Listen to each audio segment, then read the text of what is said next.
Hello, everyone, and welcome. So this week,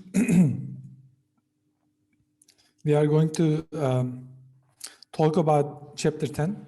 But before that, let me just go over what we learned so far quickly to put the things in perspective, right? So first of all, we started with describing motion, right? Like displacement, velocity, acceleration, and then we based that motion on Newton's laws. Basically, there were forces and masses responsible for the motion. And later we talked about a different perspective in terms of work and energy. And we showed that energy was conserved and it can actually be helpful to describe motion. And later we introduced linear momentum.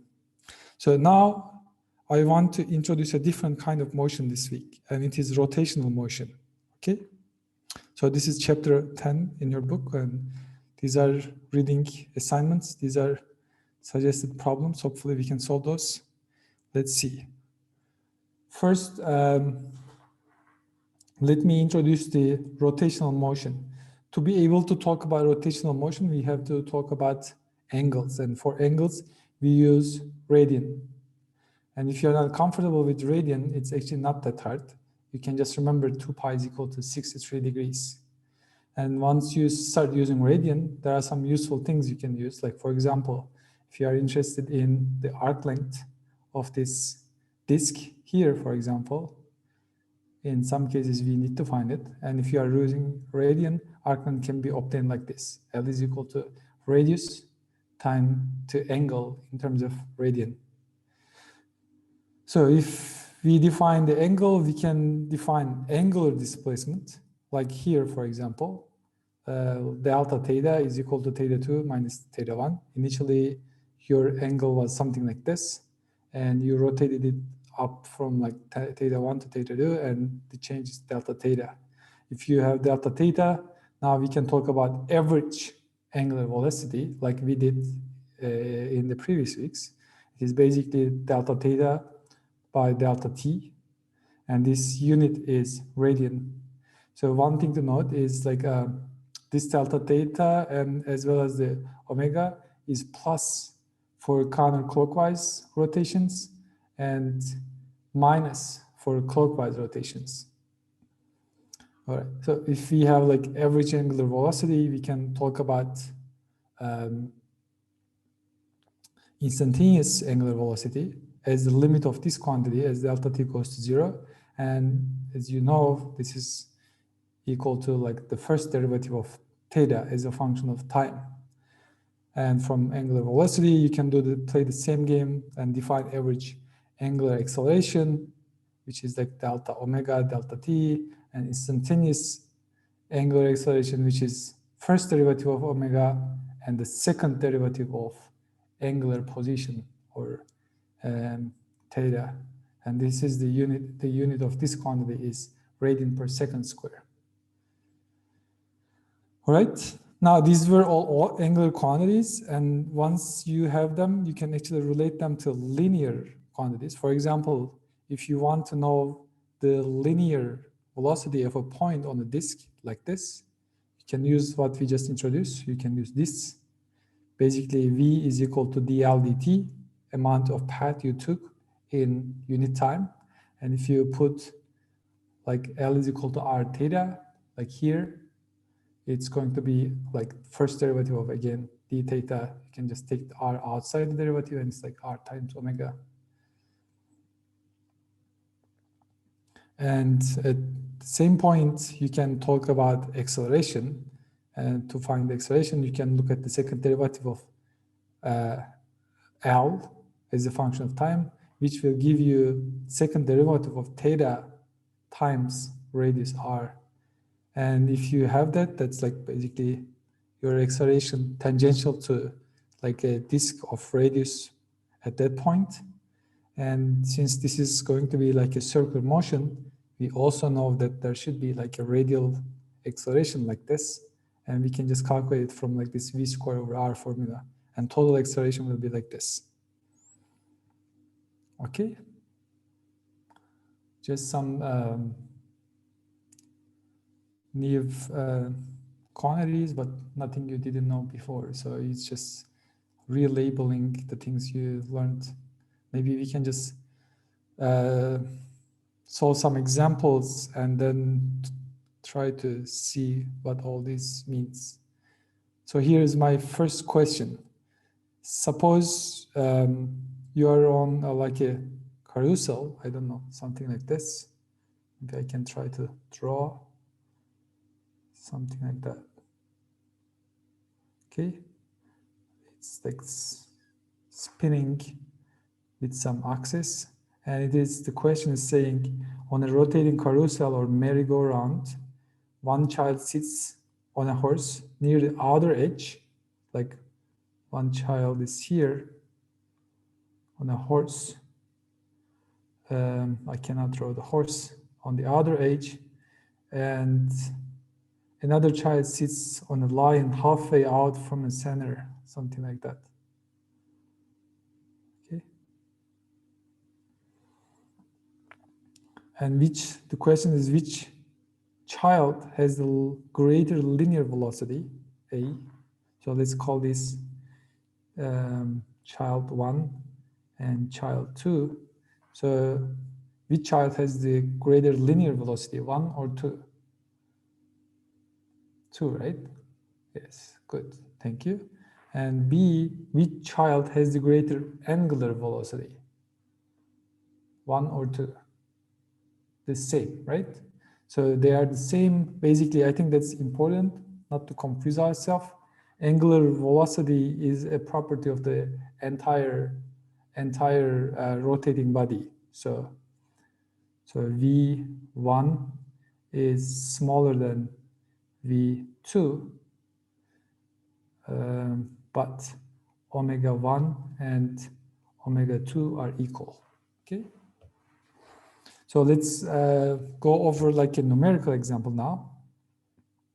So a carousel is initially at rest, and at t is equal to 0, it is given a constant acceleration of some magnitude, alpha, which increases, okay, it's like 0.06 radian per second, which increases its angular velocity for 8 seconds. At t is equal to 8, determine the magnitude of the following quantities: A, angular velocity of the carousel; B, linear velocity of a child located at 2.5 meters from the center. And I think I didn't copy the figure, but I can draw it. And tangential linear acceleration of the child, and centripetal acceleration of the child, and total acceleration of the child. Okay, maybe it's like the same thing. Like there's like a carousel, there's like some axis, and we know alpha is equal to 0.06 radian per second square. Maybe I can go ahead and then solve it, because this is kind of trivial example. Okay, maybe I can start. So let's start. So what's the angular velocity of the carousel, right? So omega is equal to, what is it, like omega 0 plus alpha t, right? And initially it is 0, and alpha is given, t is given, so it is going to be what? 0.06 times 8 seconds, which is equal to 0.48, I guess, radian per second. Okay, this is A. B, linear velocity of a child located at, okay, so child is like, I don't know, again, somewhere over here, and radius is like something like that. R is equal to 2.5. So linear velocity is omega times R, I think like here, right? Did we introduce it? Yes, here. Linear velocity is omega times R. So we can just say omega is 0.48 times R is 2.5. Let's see, clear 0.48 times 2.5, 1.2. This is equal to 1.2 meter per second. C, tangential linear acceleration of the child. Okay. C is A, tangential is, okay, alpha times R, because we know the angular acceleration, so we relate it the same way, and this is equal to 0.06 times 2.5, which will be 0.06 times 0.5, 0.15 radian. Okay, this is radian per second, this is meter, this is meter per second square. D, centripetal acceleration, I think A, radial, we know how to do this. This is V squared over R, and V is 1.2 squared over R is 2.5. Okay, let's do that. 1.2 squared divided by 2.5, 0.58, 0.58 meter per second square, and total linear acceleration, E, okay, total is like, what, maybe I can look at it from the top, like this. I have something like a 10, and I have like a perpendicular to, okay, this is not quite the center, maybe I can draw it a little bit nicely.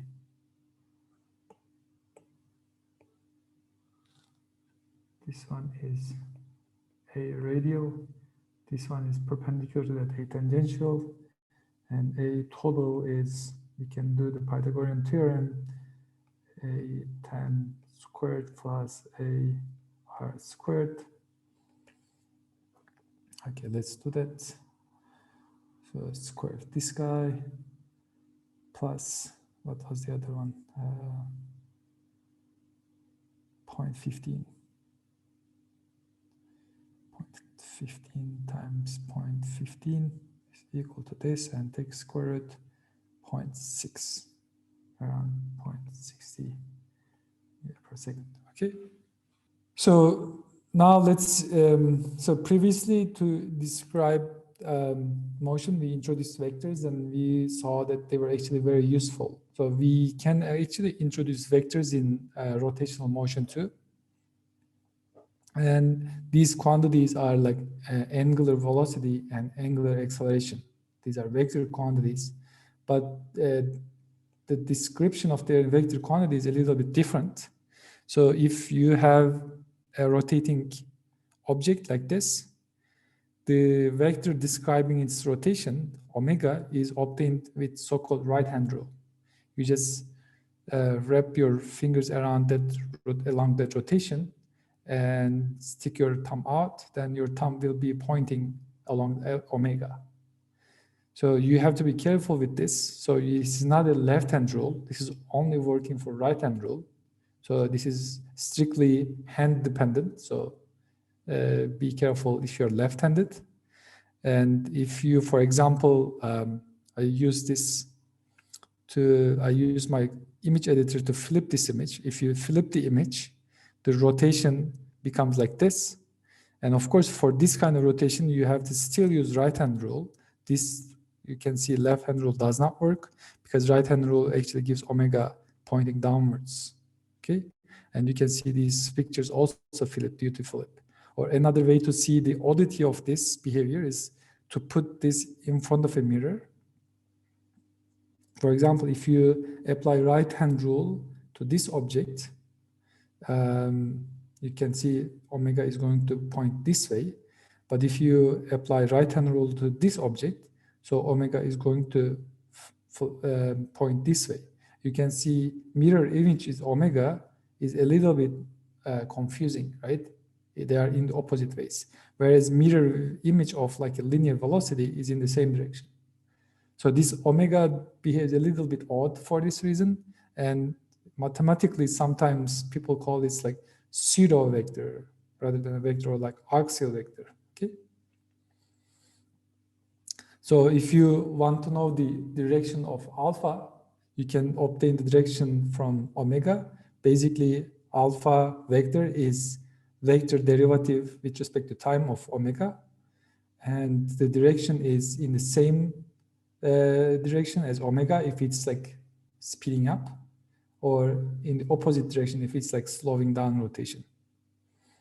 So we can also like suppose angular acceleration is constant, and we had some useful formulas for linear motion case. We can also write these for rotational motion. Maybe I can ask you. So what would, maybe I can write the first one and ask you the rest. For example, the rotational correspondence of this equation will be v goes to omega, v0 goes to omega 0, a goes to alpha, t goes to t. Okay.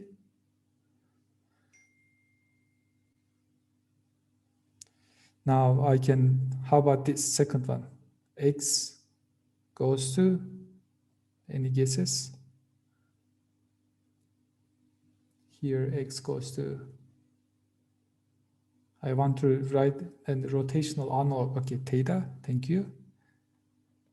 Then x0 will go to theta 0, plus v0 go to omega 0, t goes to t, plus 1/2, a goes to alpha, t goes to t squared, okay? This one is omega squared is equal to omega 0 squared plus 2 alpha theta. This one is omega bar is equal to omega plus omega 0 over 2. So easy to remember, and sometimes these equations are useful to solve problems. All right, so the next thing we introduced in the linear case was force. Now we need to introduce something like force in rotational motion, and that thing is called torque. We have to think about this a little bit. For example, imagine you are trying to open your door. If you open the door from the doorknob, okay, you have to apply a certain force. Let's call this Fa. And imagine you are like trying to open the door, not from the doorknob, but somewhere closer to the hinge, like here. Obviously, you'll require a little bit more force to open this. So to give this object, which is the door, the same kind of rotation, you need to increase force if you are in like a smaller distance to the hinge. Or if you are still applying the force on the doorknob, but you are like applying it in different angles, obviously you will need to do a little bit of work, because maybe, you know, you can imagine it's for yourself. If you push it this way, it's not going to be as efficient. Or if you push it this way, definitely you will not succeed opening the door, no matter how hard you push. So in the rotational motion, the point of contact of the force is also important, as well as the direction and the magnitude of the force. So we combine these two things like this in a quantity which we call torque. You can look at it like force times its perpendicular distance, like for example, force times its perpendicular distance, like this. Or you can think about distance times perpendicular component of force. So the distance times perpendicular component of the force.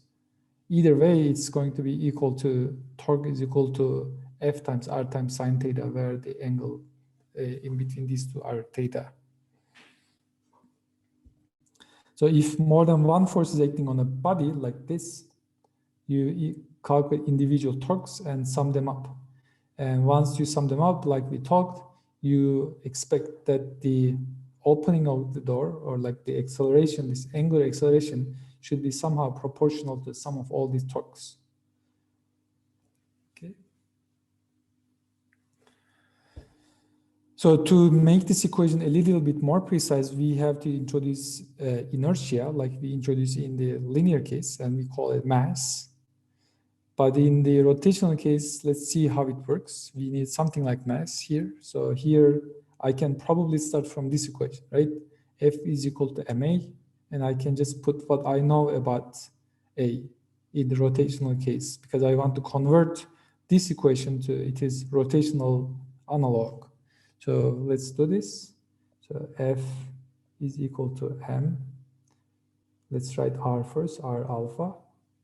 Now I just introduced torque here, so maybe I can try to convert force to torque too by multiplying it with R. Like I can multiply this from R. I need to do the same thing here. Then left-hand side is torque. There is, okay, maybe I can write one more step here. This is R squared times alpha. So this one is alpha. And this quantity is something like inertia, like which we call I, and we call it moment of inertia. Okay. So this is the same thing that plays the role of inertia for linear case if you have a rotational motion. So the moment of inertia we define this way is actually can be generalized to, this is like a, for single point mass, right? Like here. If you have like a more complicated system or more point masses, you can just sum individual masses the same way. Basically, if you have these guys, each one has like an R and each one has like an M, you can sum these up like this, and it's going to give you total moment of inertia. And if you calculate total torque, you can obtain the angular acceleration. So if you don't have like this linear case, but like maybe 2D or in general 3D, you can you can promote these positions to vector and do the same thing, because R vector squared is a scalar quantity, so this whole thing will be a scalar. All right. So let's, there are some useful things about moment of inertia we can find useful in problems. For example, okay, for a continuous system, we can convert that sum to integral. And I think we know how to do integrals a little bit now. And there is like a actually very useful theorem to calculate moment of inertia. So if you have an expression for moment of inertia through the center of mass, let's imagine this cylinder, and let's imagine we know the moment of inertia through its center, like this. And we want to know the moment of inertia through an axis, which is which is parallel to this center of mass, and it's like an edge away from it. So for this scenario, we can use so-called parallel axis theorem. And what it says is that moment of inertia around A is equal to moment of inertia through center of mass plus m times this perpendicular distance squared. Okay. And this is actually not hard to derive. I don't know, maybe I can derive it another, maybe I can quickly derive and ask you for your help. So let's first start with this. I want to put my origin to my center of mass, okay? I want to use a coordinate system that is the center of mass. The center is the center of mass of the system.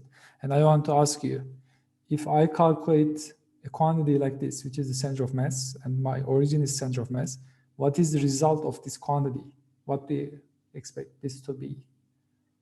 I want to use some random object like this, and center of mass is located at some point.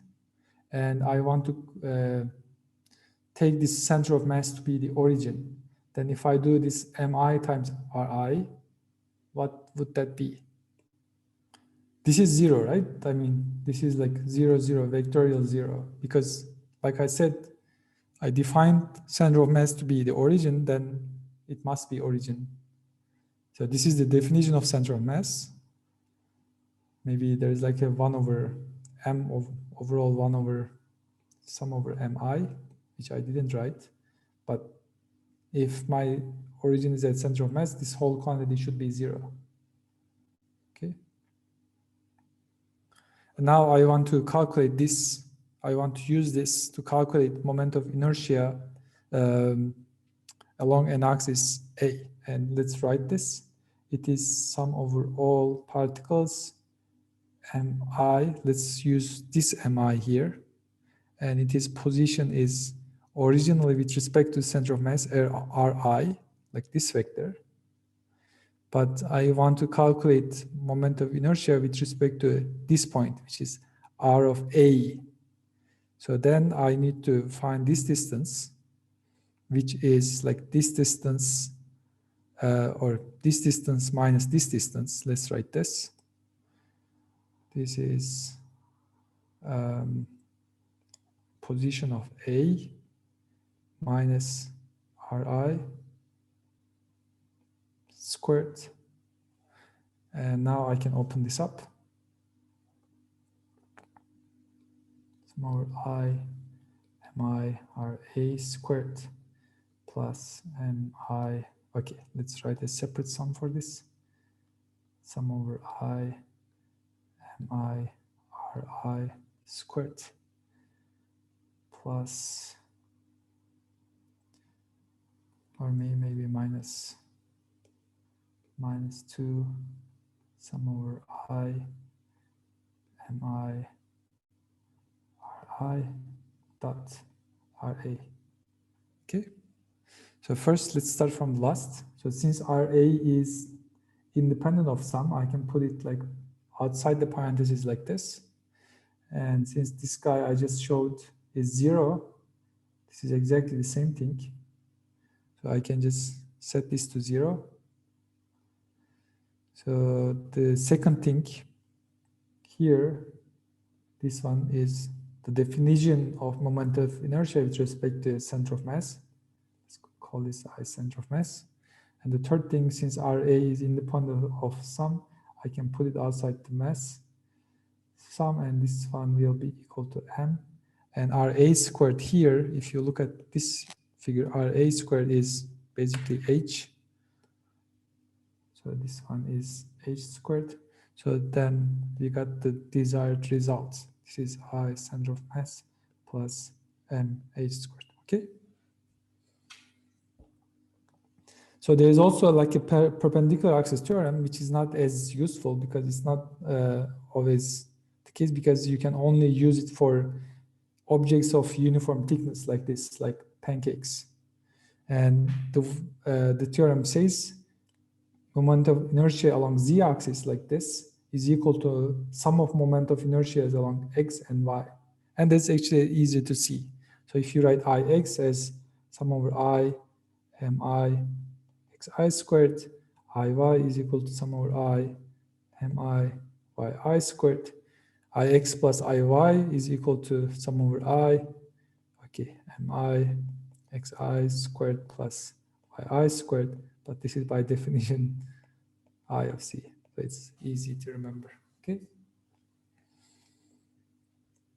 So here I copied a useful figure from your book, the moment of mathematical moment of inertia of different objects. If you have, for example, a tin hoop, let's zoom in. If you have like a tin hoop, it's like mr squared. You can see there's like a factor here, which is 1.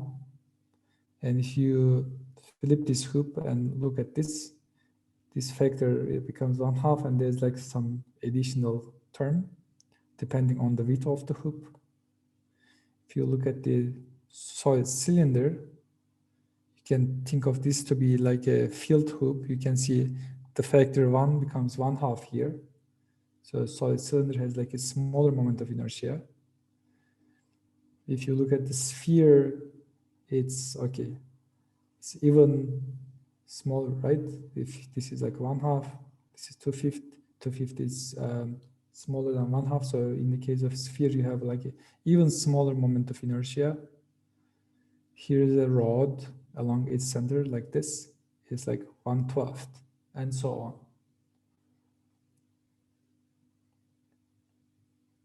Right?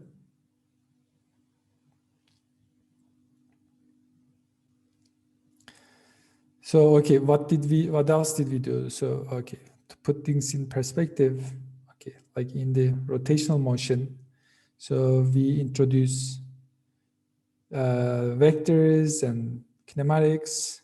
We introduce something like Newton's laws in terms of torque.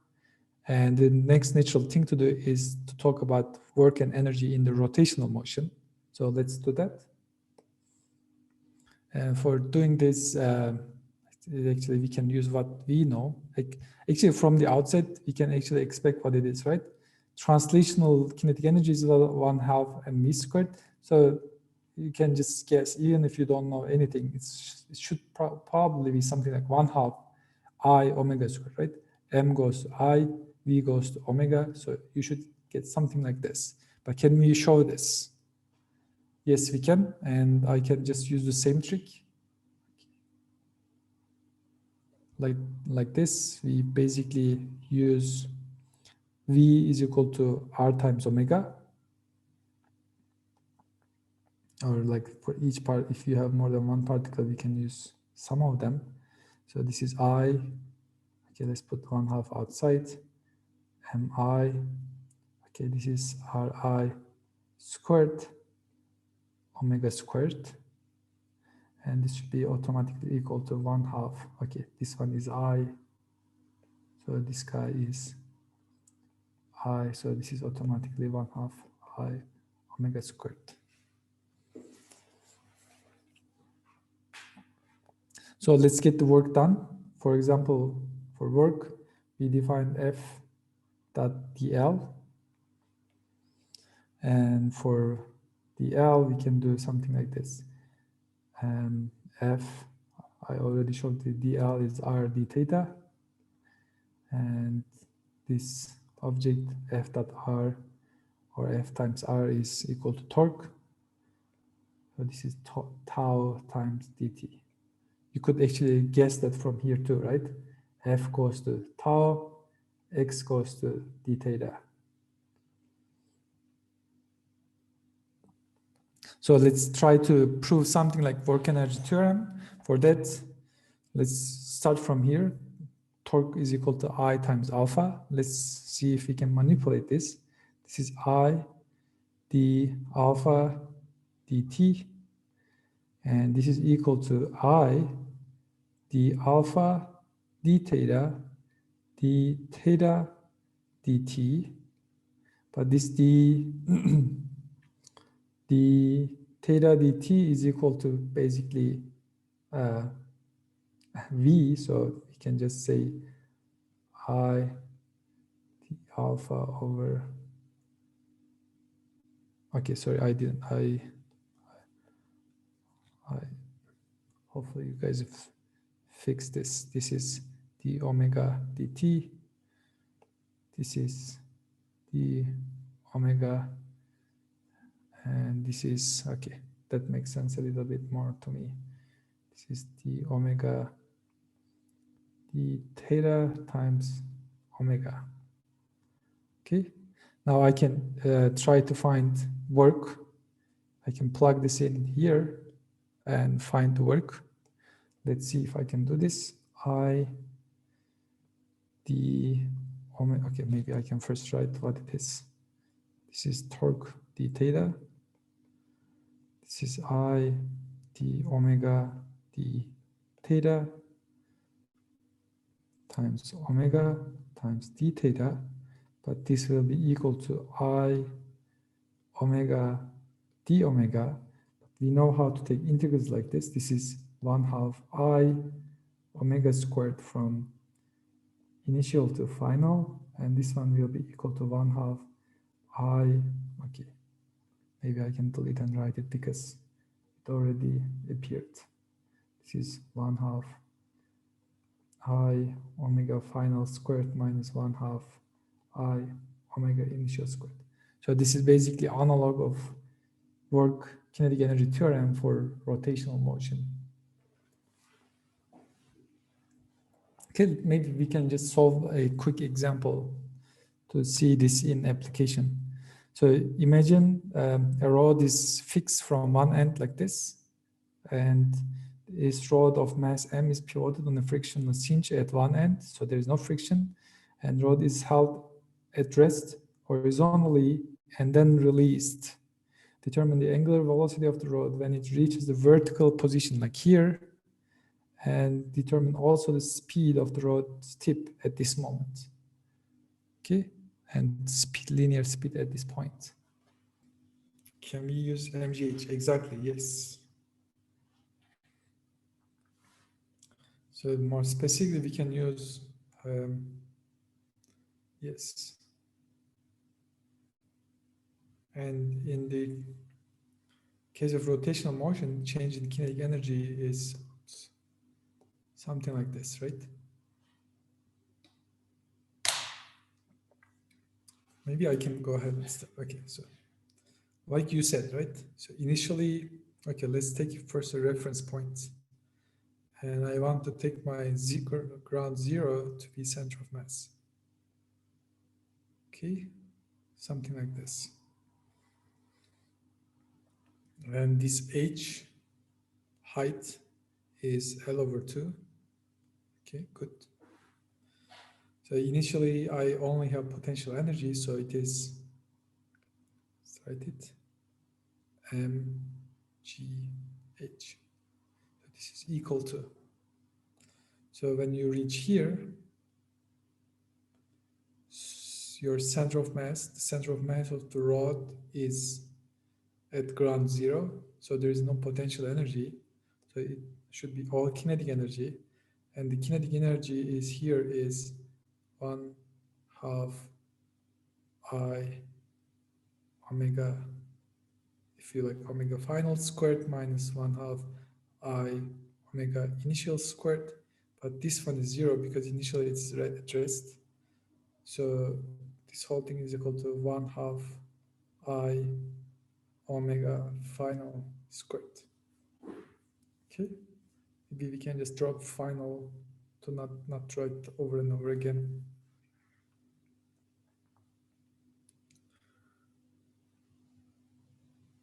Now I need to find I, and I think there was like an expression here, which is by the end it is what? 1/3 ml squared, right? Let's write this. So this is equal to first 1/2, then 1/3 L squared times omega squared. So let's clean this up. M is, maybe I can actually write this again here to make it easier to see. So I want to write it next to here so that I can clean them easily. So this is M, G, and H was equal to what? Here I found L over 2. L over 2. So first 1/2, okay. So first 1/2 L squared L M. So then my omega is equal to 3g over L square root. Like you said, right? 3g over L in root. Good. Thank you. Okay.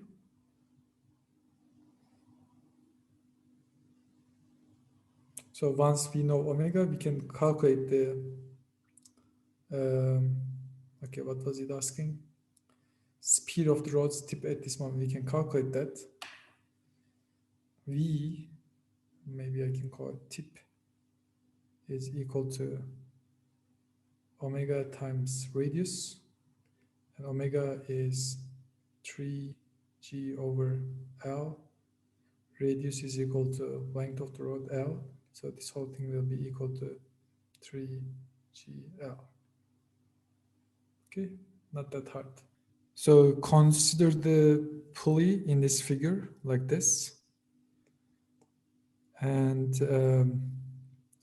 there seems to be friction acting on the pulley here, and the friction force is given to be something like this. There's like a frictional torque of this magnitude at the ax, and there is like a cord, and this cord is tied to like a bucket, and the weight of the bucket is 15 Newton, or like mass is 1.53 kilogram, and it's hanging from the cord. So we assume the cord has negligible mass and does not stretch or slip on the pulley. A, calculate the angular acceleration alpha of the pulley and the linear acceleration A of the bucket. Okay, and B, determine the angular velocity omega of the pulley and the linear velocity V of the bucket at t is equal to 3 seconds. If the pulley and the bucket start from rest at t is equal to 0. Okay, and the pulley's mass is given to be 4 kilogram. Radius of pulley is 0.33 meters or 33 centimeters. Maybe I can fix that. 0.33 meter. And I just copied the moment of inertia of a disk here for convenience. Is circle pulley massless. The mass is given to be, yes, that's a good question. The mass of pulley is 4 kilogram, and the radius of the pulley is 0.33 meters. So any hints for me to start? How should I start the problem? What's the first thing I should write? Free body diagram. All right, okay, let me do that. Free body diagram. Okay, this is the pulley, right? It's like some radius r. It's just like some mass, and there's like hanging some cord. Okay, I can do it this way. Cord is hanging like this, and in the cord there is like a bucket. I don't know, something like that. Okay.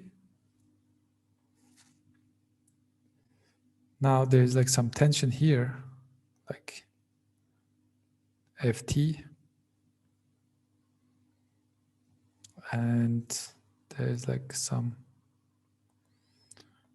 mg acting on the bucket. So let's write it. F is equal to, so let's think about bucket first. Force on the bucket is equal to m times A, and force is equal to what? It's equal to mg minus Ft should be equal to m times A. So this is bucket equation of motion. Okay. Now let's think about the pulley. For pulley, it's like a rotational motion. So F goes to tau, M goes to I, and A goes to alpha. And tau, there are like what? There's like this T acting on the pulley, and its radius is R. So the torque is Ft times R. But the problem also gives like a frictional torque. and they nicely only give us torque, so we just put it without calculating anything, which is equal to tau friction. This should be equal to I times alpha. Okay. Now, A for the bucket and alpha for the pulley, they are not independent, right? So if this guy goes like some distance, it's going to turn the pulley, or if the pulley is turned, this guy is going to go down for some distance. And the relation is, I think we already introduced that. So A is equal to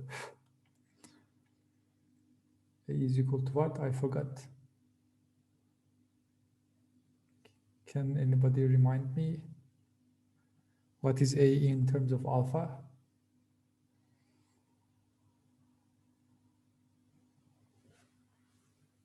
Okay, this one is for pulley equation of motion.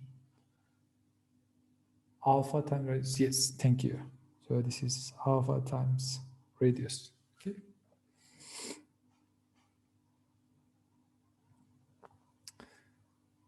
So there are, I think, a couple of things I can do. Let me rearrange these guys a little bit. And like this. Okay. So what do I do now?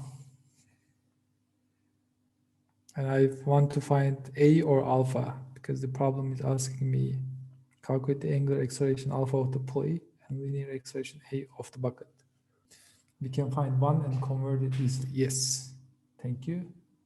Should not matter. Okay, we basically saw it for one and then put it in the other, right? I'm not sure which one is easier, so I will just go with this one, right? Let's solve for ft from this and put it in here. That's one thing I can do, or you can do the other way, doesn't matter. So here, if I solve it for ft is equal to I times alpha plus tau friction, this whole thing divided by r. Now let's put this result to here and solve it. So mg minus ft, which is I alpha plus tau friction divided by r, should be equal to m times a. Now let's write the things. This one is mg minus, so I is what? Let's write I. So for disk, it's 1/2 mr squared, 1/2 r squared over r, and alpha is equal to, let's write it in terms of a, or we can just leave it like alpha, doesn't matter, alpha minus tau friction over r is equal to a is equal to, let's put this, a is equal to r times alpha. Okay, now I have an equation for alpha, I can solve it. Okay, let's clean this up a little bit. So this one, and that's pretty much it. Okay, let's collect alpha terms. So m times r plus, okay, I take this term to this side and leave everything else on this side. M times r plus 1/2 bigger M times r is equal to okay, times alpha is equal to mg minus tau of friction divided by r. I think that's solved, right? So basically alpha is equal to, let's continue here, mg minus tau friction over r divided by, okay, m plus 1/2 m times r. I think everything here is known, so we can put the numbers. So let's see if I missed anything. Any objections to this? 0.01, okay. It's equal to 10.01 radian per second. Did anybody else find the same thing? That, hopefully that's correct. But let's continue. So A is equal to alpha times r. I just multiply this with r, which is 0.33. Oops. Clean 10.01 times 0.33, 3.30, something like that. 3.30. So this is radian per second. This is meter per second square. So determine the angular velocity of the pulley and the linear velocity v at t is equal to 3 if they start from rest. Okay, that's not hard. So this is B. Omega is equal to omega 0 plus alpha times t. So this one starts from rest, so it's 0. This should be equal to alpha times t. Alpha is 10.01 times t is equal to 3.00, which is equal to 30. Okay, digits, 30.0 radian per second. And V is equal to, okay, A times T similarly, and A is 3.0 times 3.00, which is equal to 9. Okay, 9.0 meter per second. Okay, not bad. Any questions? Okay, let's continue. So so far I separated rotational and translational motion, and actually there could be some cases where rotation and translation can be coupled. They can be taking place together. And for this, we can actually calculate this example, right? Imagine you have like a tire, and this tire is rotating on the floor, like your bicycle, for example. Of course, as it rotates, it's doing the rotational motion, but this rotational motion, the act of rotation of the tires, causes some linear displacement. So linear displacement and rotational displacement are taking place together.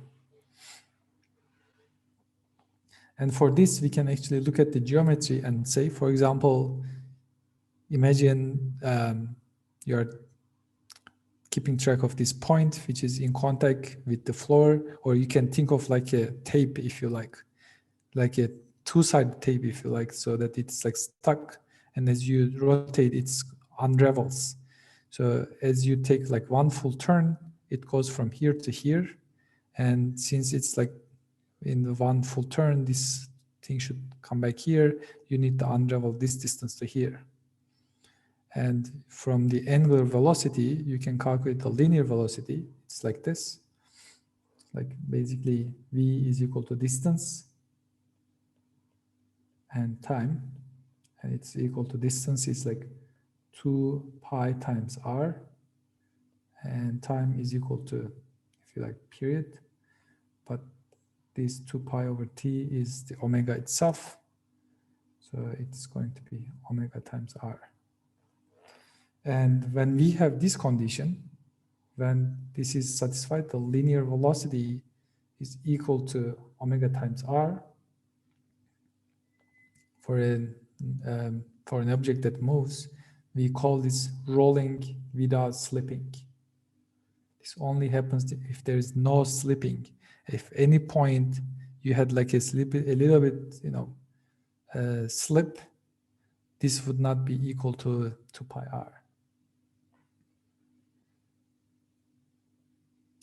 So for this kind of motion, we can actually calculate the kinetic energy, but the calculation of kinetic energy, we have to be careful. Previously, we were thinking about like fixed rotating objects. Now, this object is not fixed. It's like moving. But we can actually find a point which is instantaneously fixed. Like at any given moment, like there's like an infinitesimal time interval where this point, like the point which is in contact with the floor, is fixed.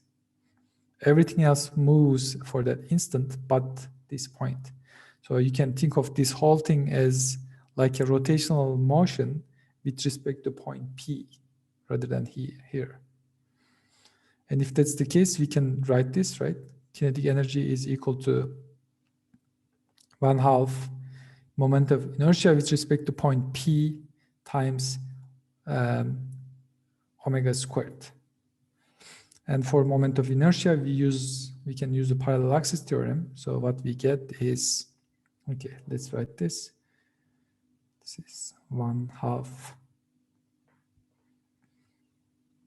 I center of mass times omega squared plus 1/2 so r squared times omega squared.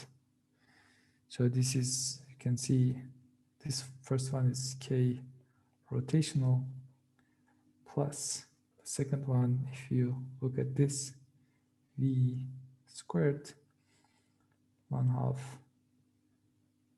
Okay, maybe I can write it the other way. 1/2 I center of mass omega squared plus 1/2 v squared. Right? This is rotational. This is translational kinetic energy. So basically, when you have this kind of rolling, some of the kinetic energy is taken for the rotational motion. It's not only translational kinetic energy, and you have to allocate some amount of energy for rotation. So for this, let's think about this conceptual example. So imagine there are several objects that roll without slipping down an incline of vertical height h, like this, all starting from rest at the same moment. The objects are a thin hoop, like this,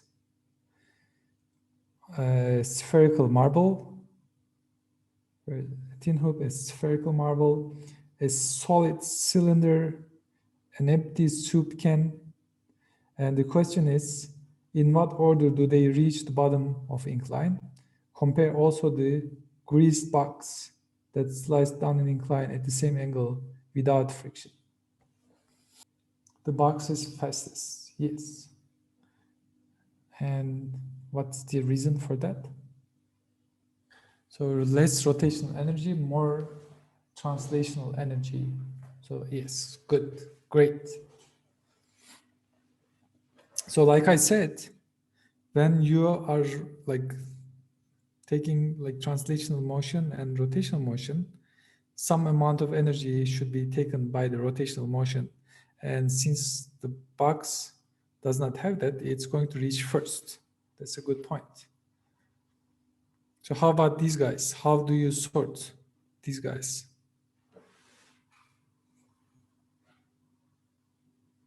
And for convenience, I provided the moment of inertia as sorted here from the table.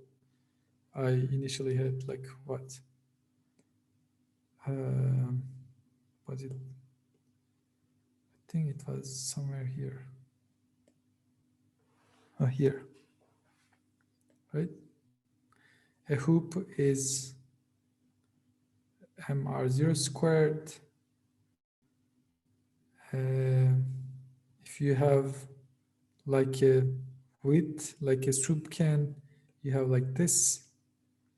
And if you fill it up, you have something like that. And this one, and then sphere like that, right?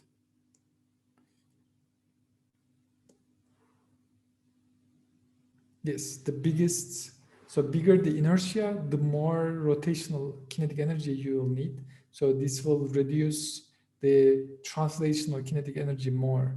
So the objects with the more moment of inertia will be slower.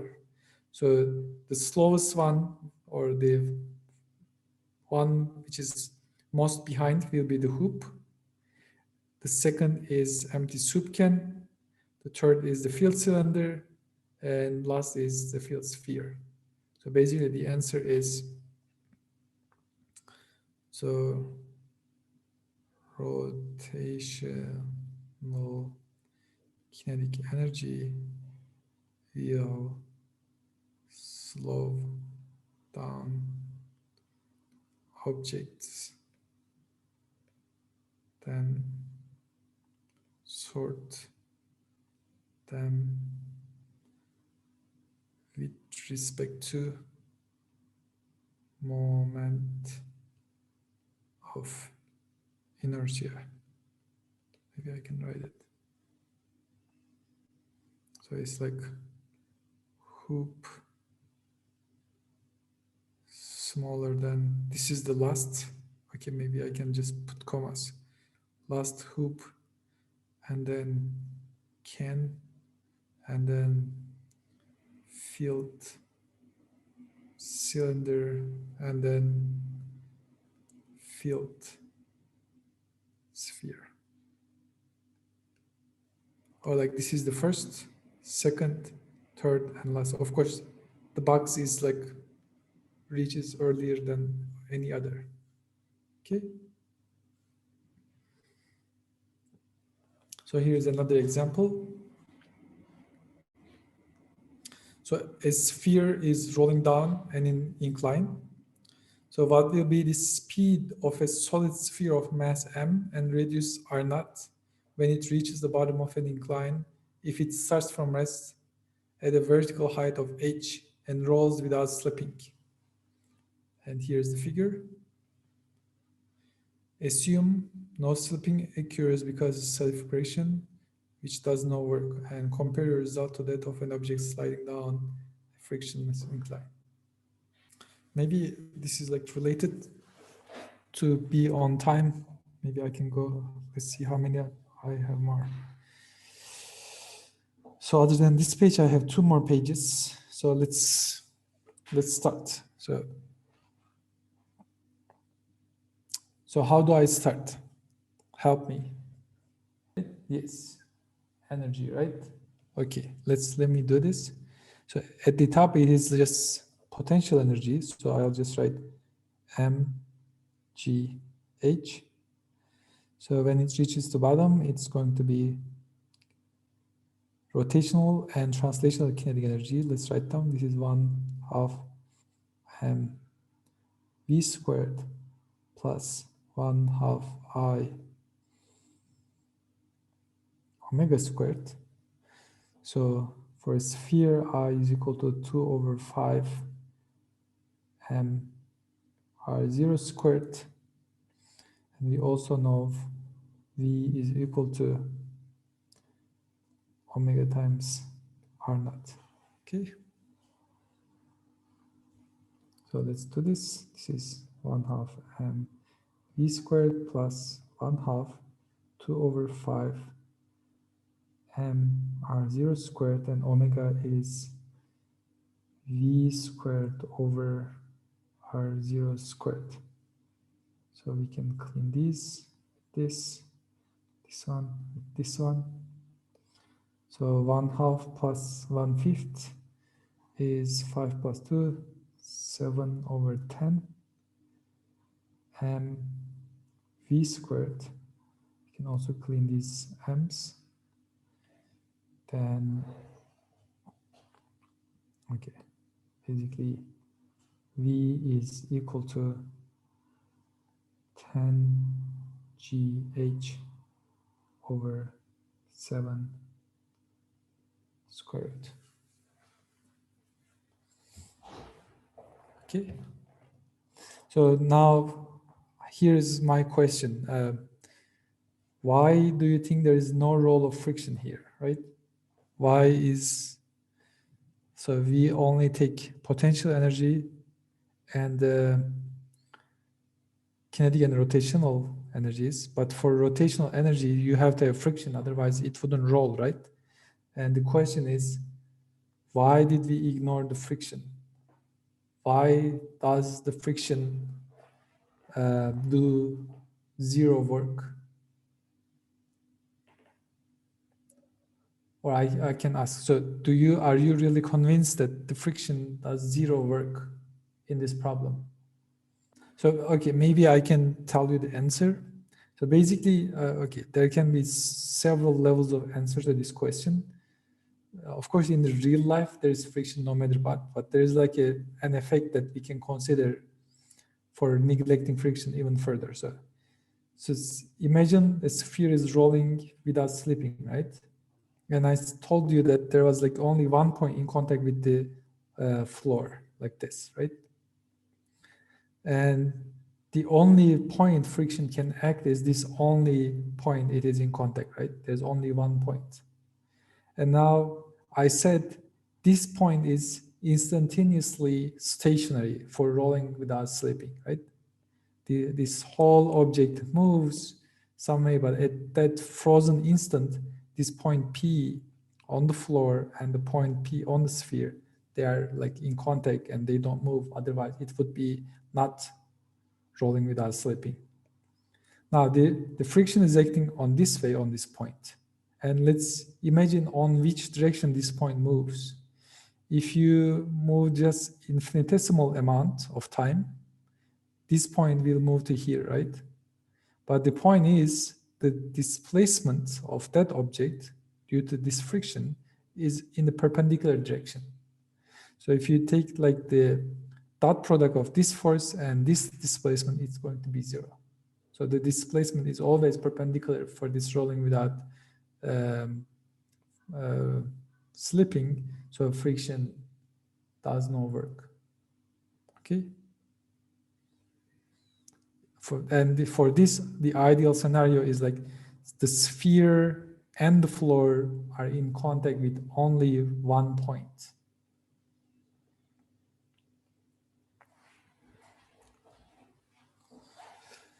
So, okay, here's the next example. And this example is asking the analysis of a sphere on an incline using forces. And it's saying that analyze the rolling sphere of example 16 and this figure in terms of forces and torques. In particular, find the velocity v and magnitude of friction force in this figure. So we solved this problem in terms of energy. Now the problem is asking us to solve the same problem, but using forces rather than energy. So how do I start? Maybe I don't wait for you to do this, and then because we solve similar problems, you can tell me what to do, and I can proceed. What is the starting point? Friction times radius torque. Okay. Good. So torque, you're talking about torque. So this is like torque is equal to I times alpha, right? And F force is equal to M times A. And A and alpha are related. Basically, A is equal to alpha times R naught. Exactly like you said, torque is equal to, okay, if you zoom in, we are looking, for example, for this point, friction is acting that way, and all the other forces are going through the rotation axis, so they don't give any torque. So the only torque is friction. So let's write this. F friction times R naught is equal to, okay, I is 2/5 m R naught squared times alpha. So we can clean this one with this one.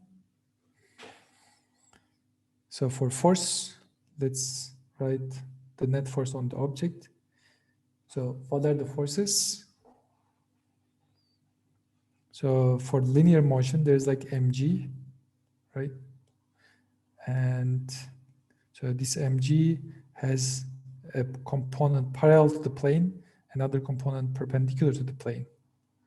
So it's like parallel to the plane component, like mg sine theta minus the friction, which is in the opposite direction, you can see.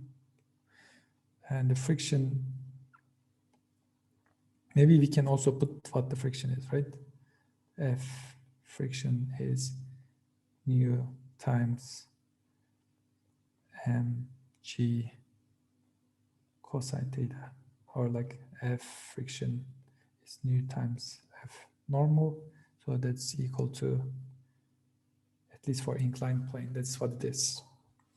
So let's put this minus, actually I can even go without this, right? Now I see that I can actually just put friction force from here. I don't need to calculate mu. So let's do this.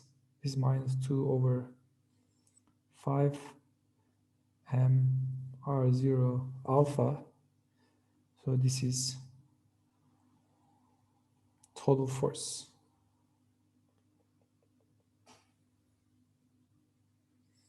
So this is minus, this is equal to m times a, right? Now I can clean up m's and find a.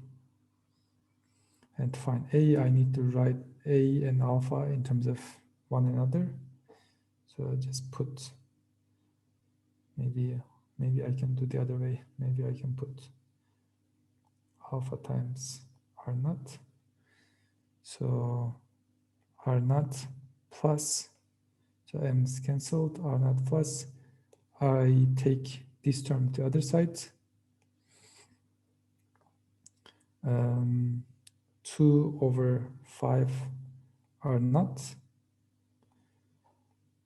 times alpha is equal to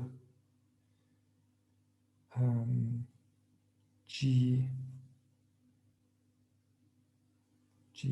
sine theta, then alpha is equal to g sine theta divided by what? It's like 5 plus 2, 7/5 R naught. Then A is equal to alpha times R. This is, okay, let's write this nicely. This is 5/7. And A is equal to 5/7 g times sine theta. So then I have the friction, right? The friction force was basically, F friction was basically equal to here 2 over 5 m r naught alpha, which is equal to 2 over 5 m r naught 5 over 7 g sine theta. Cancel this. This is equal to 2 over 7 m g r naught sine theta. Okay. So there's the friction force, and finally I want to find the velocity v when it reaches the bottom, right? How can I do this? Any ideas? Exactly, yes, v squared, thank you. So that's basically, we can use v squared is equal to v0 squared minus plus 2a times x. So initially, okay, this is squared. Initially it's at rest, so this is 0. So a we calculated here, we have that, and x is equal to the total distance you take from here to here, and you can calculate that distance. If this is L, h over L is equal to sine theta, then L is equal to h over sine theta, and I can put this in there. Then this is equal to 2a is 5 over 7 g sine theta, and x is equal to h over sine theta. Let's clean these things. Sine theta, and v happens to be 10 over 7 g h, and let's take the square root. Okay, the same thing you got here and here. Okay, so you can see energy is like a few lines. Working out forces takes a little bit of effort, but I think it is satisfying to see the same result in different ways. So here's the problem. This is example 20 from your book. What if a rolling ball slips? A bowling ball of mass m and radius r naught is thrown along a level surface so that initially at t is equal to 0, it slides with linear speed v naught, but does not rotate. As it slides, of course, there is like friction, it begins to spin due to friction and eventually rolls without slipping. How long does it take to begin rolling without slipping? So again, F is equal to ma, torque is equal to I alpha, and A is equal to alpha times R naught, right? These are the equations we are going to use. So the force is only friction this time. Friction is equal to m times A,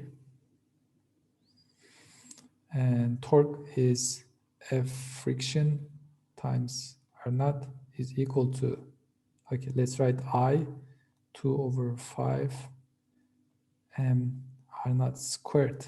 So this thing is again I sphere times alpha.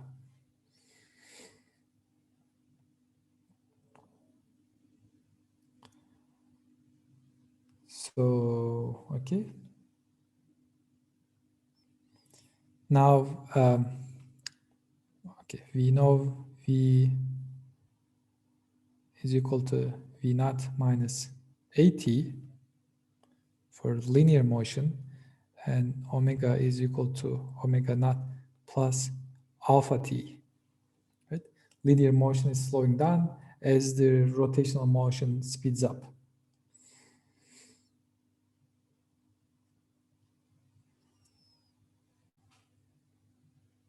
So from here, I think I can find acceleration, right? Like exactly what we did in the previous page. We can eliminate friction force. Let's do this. First, let me move this a little bit. So, okay, let's clean this. R naught. So the friction force is, so M times A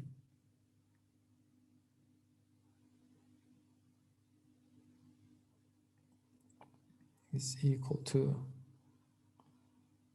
2 over 5 M R naught alpha. Maybe we can cancel these two. So A is equal to 2 over 5 R naught alpha. Okay. So this one is V center of mass initially minus 2 over 5 R naught alpha times T. And this one is initially 0, so it's going to be alpha times T. So rolling without slipping means V is equal to R times omega.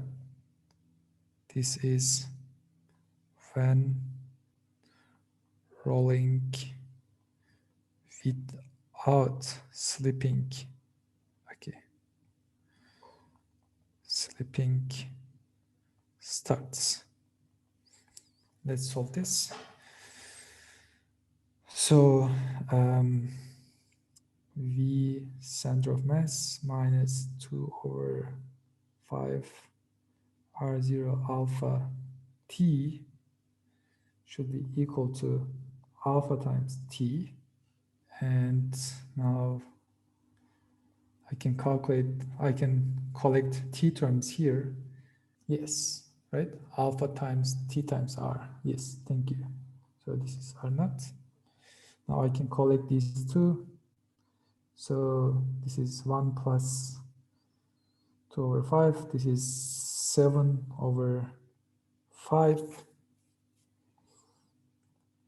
alpha T, right? R naught is equal to V center of mass.